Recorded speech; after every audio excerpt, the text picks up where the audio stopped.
Bit 16, you've never seen a review like this. Weird old games you cannot tame, this world that you miss. SNES Man is the champion, he is 16-bit. SNES Man is the champion, he is 16-bit.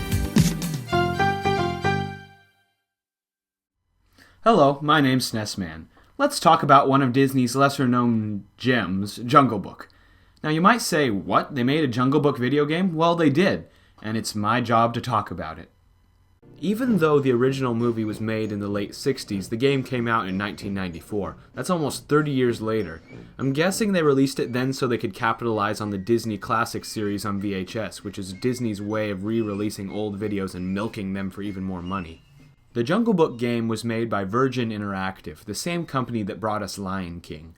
Virgin, as their name suggests, always seemed like an awkward, inexperienced company. Unlike Capcom, who pumped out a solid Aladdin game with no sweat, I got the feeling that Virgin was trying too hard to make games without really knowing what makes them fun or fulfilling. Yes, this is just a simple little kids game, but I get a kick out of analyzing things and picking them apart, so I thought it merited a review. Let's get down to gaming and see how well Jungle Book holds up. Here's our dramatic opening. Our hero is Mowgli, a wimpy little boy who has to survive in the terrifying jungles of India. The stakes are high. The fate of the world rests upon his back. Well, okay, it doesn't. The story is seriously just about this kid wandering around the jungle and trying to fend off all the animals that get in his way. But admittedly, it's the same as the movie's plot, so Virgin Interactive at least got that right.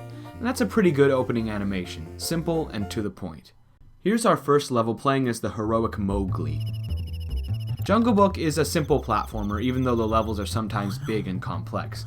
It does require some simple block puzzles and navigational skills, but they're not too difficult to solve. Don't worry, this game never tries to get too creative. The main challenge is dealing with all the enemies and things in your way that want to kill you. Your only weapon is bananas. Yes, you can throw an infinite amount of bananas. Miraculously, Mowgli is able to hide them all somewhere in his loincloth. Well, the bananas are pathetic. They always seem to miss the target because they're so small. You can also fire them upwards to hit aerial foes, but that's awkward. The enemies up high are usually tiny little bees or dragonflies that move too fast to be hit by fruit, especially fruit flung by the puny arm of a prepubescent boy. Damn it, Mowgli! Your puniness is starting to suffocate me. You would think that Mowgli would get stronger when he gets power-ups, but not really. The only useful power-up is the invincibility mask, which is basically a rip-off of the stars from Mario, because it makes you feel like less of a wimp. Yes, watch me stride through all your feeble obstacles. Nothing can stop the magnificent Mowgli! But that's the only good power-up. The rest of them are different kinds of fruit. I know one of them is supposed to be a coconut, but I can't tell what the others are supposed to be. Is that a papaya? A grapefruit? A yam? I don't know, I'm not a botanist. All I know is that these things suck. You can cycle through them with L and R and then use them by pressing A, but the real question is, should you? They barely do more damage than bananas, and they're even more likely to miss your target since they don't fire in a straight line. Only one of the fruits, the red one, homes in on enemies, but it's really rare, so it's not a game changer. None of the fruit power-ups really feel important. And the stupid gems, they do nothing. How dare you dance with glee, you man-cub jerk! Don't collect gems in hope of an extra life or a Fire Mowgli power-up or whatever. Apparently, if you collect every gem in the game, you get a special ending credit sequence, but I never bothered to do this. It's not worth collecting hundreds of gems just to see a 2-minute reminder that you have no life. Okay, but what's good about Jungle Book? I've been complaining a lot, and I better change pace before I get a wave of angry comments about how cruel I am. First is the graphics. Virgin obviously tried really hard to get the graphics to match the style and the mood of the movies, and they certainly succeeded. Mowgli's movements are fluid and graceful, and the colors are always rich and well defined. Another good thing about Jungle Book is the controls. They're a little floaty, but it never lags or gives you troubles. Mowgli moves around at a refreshingly fast pace, and he can cover a lot of distance with his jumps. And his bananas fire nice and quick, which is cool, even if they are really awful weapons. The only time the controls get awkward is in the vine jumping segments, when the game fails to recognize that you made contact with a vine and you fall to your death. There are even some vines that you can't grab. They have no reason to exist. I call these ghost vines. Ooh, you can't grab me! This is a little frustrating, but honestly, compared to the vine jumping system in Lion King, it's nothing to cry over. The atmosphere of the levels is nice, and Virgin did a good job of capturing the charm of the movie. The scenery is really detailed and the levels are nice and big, so there's some room for exploring. And there are 12 levels, so it's not like you can beat the game in half an hour and forget about it. In fact, the game isn't a cakewalk. It's deceptively hard. It may look easy, but trust me, it's not. Maybe if you had years of experience and nostalgia on your side, then it would be a breeze, but I only played this once when I was 6 or 7 and then picked it up now, so I don't have that advantage. I consider myself pretty good at platformers. I beat Super Ghouls and Ghosts and Mario's Lost Levels, but this one still gives me a little bit of a challenge. So how are little kids supposed to stand a chance? Without cheat codes, the game is pretty difficult, but not necessarily in a good way. First, you barely get any lives or continues. In fact, in normal and hard mode, you don't get any continues. Maybe you can unlock them, but I never found out how. In practice mode, you get plenty of lives and hearts and bonus continues, but here's the catch. It ends after 3 levels. The game essentially tells you, oh, you want an easy mode? Well, tough luck, asshole. Grow a pair and pick a harder mode if you want to play the rest of the game. So, you're forced to play in normal or hard mode. People often gloss over this kind of flaw when they're nostalgic about games. They forget that games with no passwords or continues are really frustrating, especially to newcomers. Another aspect that makes the game hard is the enemies. They're so fast and it's hard to dodge their attacks. Why are there so many monkeys?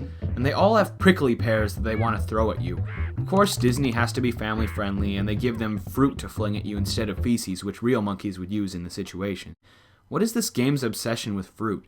Never mind, I don't care anymore, I'm over it. But there are way more enemies than just fruit-flinging primates. You've got those stupid dragonflies that are impossible to hit. Clouds of bees. Not the bees! Yes, a cloud of bees that explode when you hit them with a banana for some reason. Toucan Sams, and plants that spit spikes at you. So annoying. And this owl reminds me of Archimedes and instantly makes me wish they made a Sword in the Stone game instead of this nonsense. The bosses in this game are pulled directly from the movie, which is nice. They're all nicely animated and fun to look at, but the fights aren't as fun as you would think. Do you remember the battle with Ka, the boa constrictor? Look at how big he is! He shoots hypnosis waves! That's epic! But no, it's not epic. I don't think the game developers tested this boss battle very well before they released the game, because it's a serious pain in the loincloth. Ka's hypno waves are homing, and they chase you for so long that you have no way of escaping them. It's impossible to dodge any of his attacks because there's so little space to maneuver. If you try to jump anywhere, you'll get hurt. And because the game is so fast-paced and you can lose health so quickly, the boss battle will be over in seconds. The monkey paramedics will be rushing you off to the game over screen in no time. Yes, every time you die, monkeys in doctor outfits rush in to save you.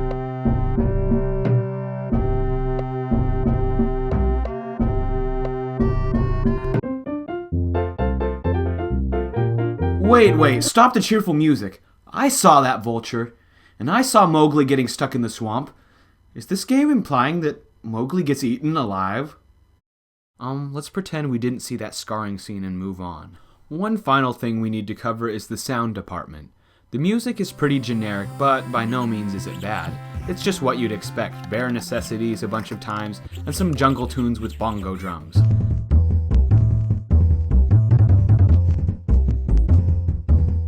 The sound effects aren't as good, they're just plain awkward, like this noise that the cursor makes on the title screen. And this voice sample that the monkeys say is really stupid. It's Baloo the bear! It's Baloo the bear! Why is that in there? We know who Baloo is, and it's not that special that he's the one giving you an invisibility mask. They probably just had that sound clip lying around and decided to throw it in the game for the heck of it. Things to make it better. More lives and continues. Why did they have to be so stingy? This was a flaw that made beating the game really difficult and took away from the fun factor. Make the weapons stronger. The fruit power-ups are just so weak, and the bananas should be bigger so you can actually hit your enemies. Fix the Ka battle where jumping anywhere will get you killed. Work on the vine grabbing controls which feel awkward, and pick some new sound effects and toss out the goofy ones.